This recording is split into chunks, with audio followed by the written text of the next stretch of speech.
আমার জীবনে যতই দুঃখ থাকুক আমি কিন্তু দুঃখগুলো কাউকে কখনো দেখাতে চাই না। সব সময় মুখে একটা বড় হাসি রেখে চলার চেষ্টা করি। कौन सब्जेक्ट अच्छा लगता है? बैगन। আর এই যে হাসি দিয়ে চলতে চলতে আমরা কোথায় যাচ্ছি বলো তো?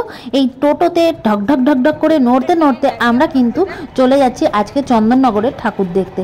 তার জন্য প্রথমেই আমরা বাড়ির সামনে থেকে আজকে আর টোটো পাইনি, হেঁটে আসতে হলো অটোর জন্য। অটো এসে দেখে নেই, তারপরে টোটো ধরলাম, টোটো ধরে আমরা চলে এসেছি জগদ্দল ঘাট। ওরে বাপরে বাপ, ঘাটে এসে দেখি এই প্রচণ্ড ভিড়। তখন কটা বাজে বলো তো? তখন ওই 4:30 মতন বাজে বা 4:45 বাজে। আর দেখছি যে সামনে বিশাল লাইন। এই বিশাল লাইন পার করে আমাদের কিন্তু ওই পারে যেতে হবে।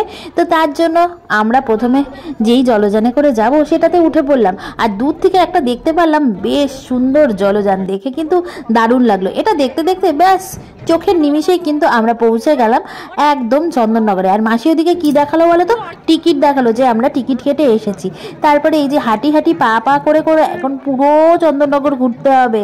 তারপরে সামনে দেখছি কি ভিড় ভিড়। আরে ভিড়ে কে আছে কে আছে? সেলিব্রিটি কেউ একজন নিশ্চয়ই আছে।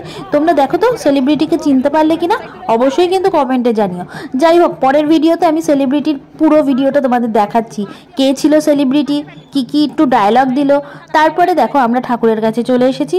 এখানে এসে প্রথম প্রতিমা দর্শন করলাম। আর জগদ্ধাত্রী ঠাকুর মানে তো সুন্দরী, সেটা চন্দননগর হোক বা শ্যামনগর হোক বা যেখানেরই হোক। তো দেখো ঠাকুরটা দেখতে কত মায়াবী।